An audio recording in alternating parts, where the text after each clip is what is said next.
Jangan lupa untuk subscribe dan nyalakan lonceng notifikasinya.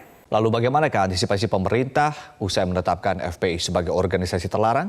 Kita sudah terhubung dengan Kepala Badan Pemeliharaan Keamanan Polri, Komjen Pol Agus Andrianto. Selamat petang, Pak Agus. Selamat petang Mas Adi Mulya, selamat petang pemirsa Metro TV. Ya, baik, Pak Agus dan juga pemirsa, sebelum kita berbincang lebih lanjut, kita akan saksikan terlebih dahulu ada video yang diputar di kantor Kemenko Polhukam terkait FPI. Wallahu ala ma naqulu syahid. Assalamualaikum warahmatullahi wabarakatuh.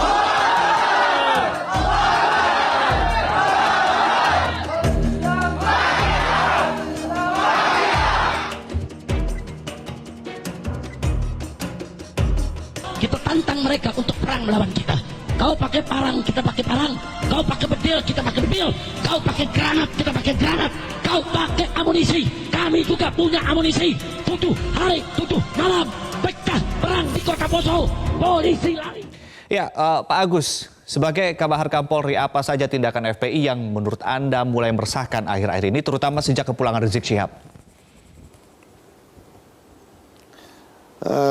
Mas Ade, kalau kita merefleksi apa yang dilakukan oleh FPI dan anggotanya selama ini, menurut catatan kepolisian yang ada bahwa setidaknya ada 94 kasus laporan polisi yang sudah ditangani, kemudian 199 tersangka yang melibatkan anggota FPI dalam proses penanganan oleh kepolisian. Dari mulai sudah ada yang dihukum, kemudian sudah dalam proses serta dalam penyidikan. Antara lain karena kasus kekerasan, pengerusakan, ujaran kebencian, ajakan tindakan-tindakan intoleran lainnya, termasuk sebagaimana yang kita ketahui bersama tadi ada 35 ex-anggota FPI yang menjadi bagian daripada organisasi teroris. Baik. Kemudian sekembali Habib Rizik ke tanah air, tentunya dalam masa pandemi COVID ini, di tengah-tengah upaya pemerintah untuk berjuang mencegah terjadinya efek daripada pandemi COVID ini, bukan hanya berdampak kepada kesehatan saja, tapi juga berdampak kepada ekonomi dan efek dampak lainnya. Tentunya penjemputan masa FPI pada saat kedatangan Rizik Syihab kepada simbol negara, karena bandara ini kan simbol negara.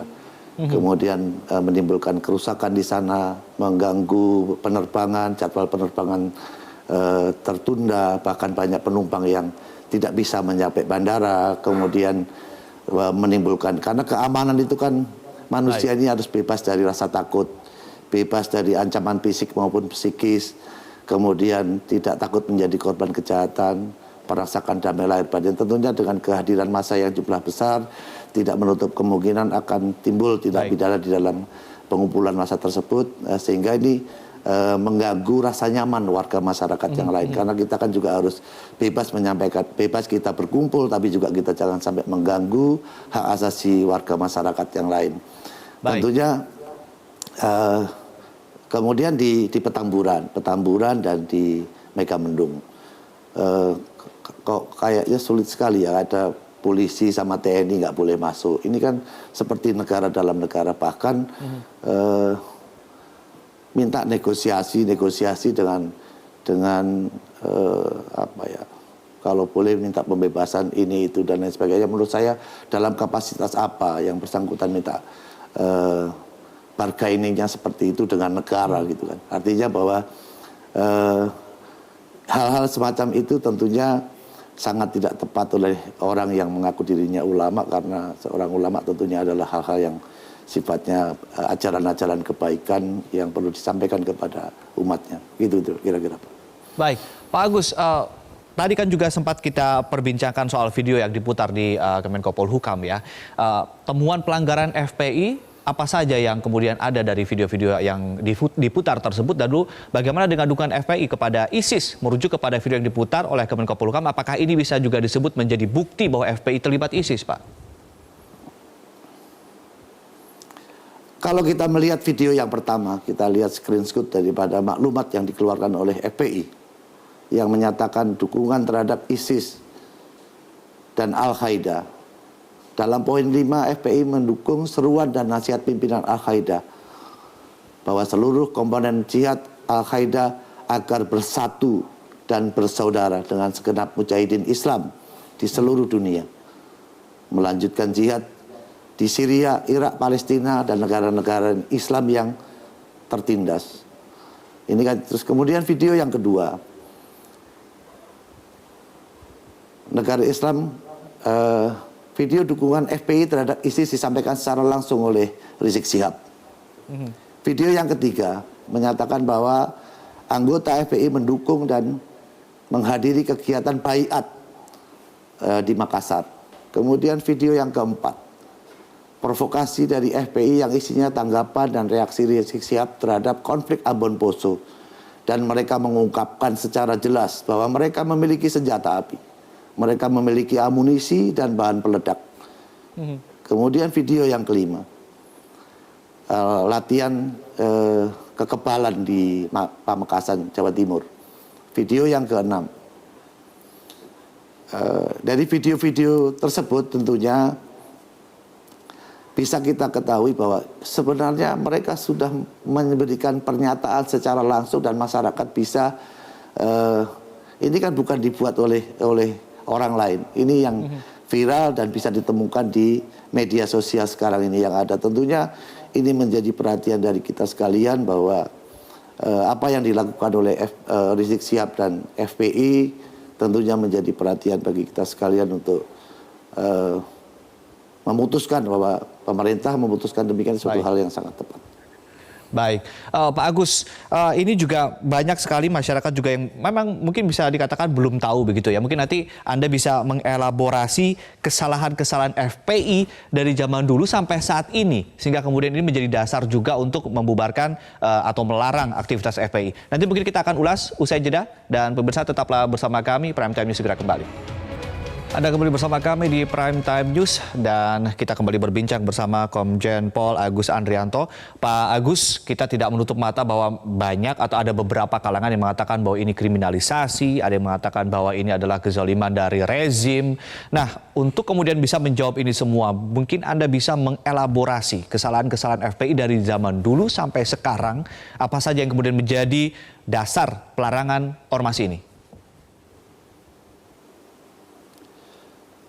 Kalau kita mengacu kepada Undang-Undang Ormas, Undang-Undang Nomor 16 Tahun 2017 yang menetapkan Perpu Nomor 2 Tahun 2017 perubahan atas Undang-Undang Nomor 17 Tahun 2013, jelas bahwa tujuan ormas didirikan itu adalah untuk berpartisipasi di dalam pembangunan untuk tercapainya tujuan negara kesatuan Republik Indonesia yang berdasarkan Pancasila dan Undang-Undang Dasar 45. Tentunya apa yang harus dilakukan oleh ormas, tidak boleh menimbulkan perpecahan, tidak menyebabkan terjadinya disintegrasi, kemudian tidak melakukan tindakan yang bukan merupakan kewenangannya,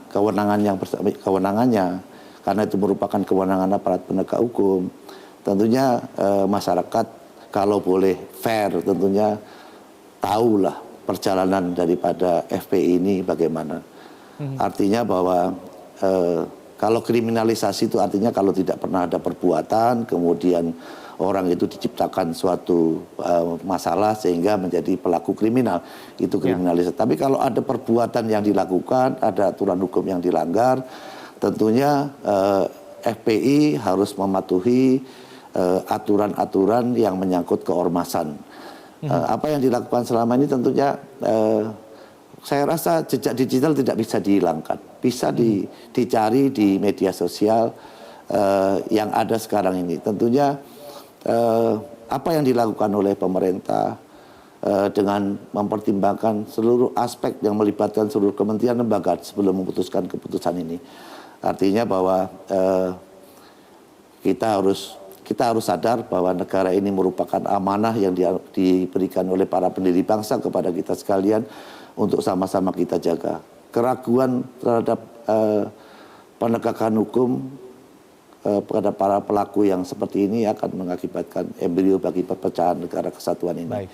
Jadi silakan dibuka aja Mas, nanti kalau kita sampaikan. Tadi sudah disampaikan dasar hukum pembubaran seperti apa, kemudian saya juga sudah sampaikan kasus yang ada 94 kasus dengan 199 tersangka yang sudah menjalani hukuman dalam proses hukuman atau dalam proses penyidikan. Kemudian ada beberapa anggota FPI yang menjadi bagian daripada pelaku teror. Artinya bahwa ini bukti apa lagi yang diminta oleh masyarakat bahwa pemerintah telah melakukan kriminalisasi terhadap FPI. Saya rasa itu tidak benar lah Mas.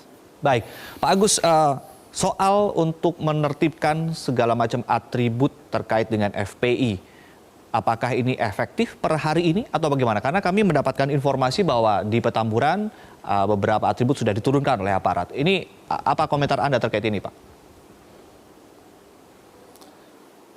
Saya rasa itu tindakan yang paling bagus, Pak, paling tepat, dan kita tidak usah ragu untuk melakukan apapun yang menjadi keputusan pemerintah bahwa per hari ini telah diputuskan bahwa FPI adalah organisasi terlarang. Oleh karena itu tadi juga sudah ada item-item ketentuan yang harus dipatuhi. Ya, salah satunya adalah pelarangan kegiatan FPI, kemudian penggunaan atribut-atribut dan simbol-simbol FPI yang ada di lapangan. Artinya bahwa apa yang dilakukan oleh petugas-petugas di lapangan, petugas gabungan TNI Polri di lapangan adalah merupakan implementasi atas terbitnya SKB 3 Menteri, Jaksa Agung, Pak Kapolri, dan Kepala BNPT. Gitu. Baik, aktivitas-aktivitas apa saja yang nantinya dilarang terkait dengan dilarangnya ormas FPI ini? Apakah kemudian ke depan jika ada kegiatan organisasi masyarakat dengan nama lain selain FPI tapi kemudian menunjukkan dukungan terhadap Rizik Syihab ini akan juga dilarang? Atau seperti apa nanti di lapangan implementasinya, Pak Agus? Nanti kita akan ulas usai jeda, dan pemirsa tetaplah bersama kami. Prime Time News segera kembali. Anda kembali bersama kami dan kami lanjutkan berbincang bersama Komjen Pol Agus Andrianto. Pak Agus, terkait dengan aktivitas-aktivitas apa saja yang nanti akan dilarang?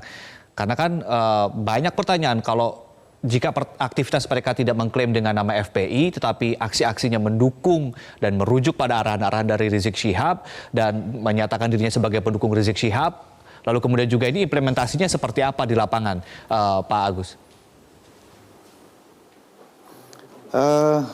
Jajaran kepolisian dalam setiap mengantisipasi dinamika perkembangan situasi tentunya sudah melakukan langkah-langkah antisipasi. Dalam hal ini Bapak Kapolri juga secara khusus sudah memberikan petunjuk dan arahan kepada para Kapolda, para Kapolres, bahkan sampai di tingkat Polsek dan Pospol untuk diperintahkan untuk melakukan monitoring situasi pasca keputusan bersama yang diumumkan tadi siang.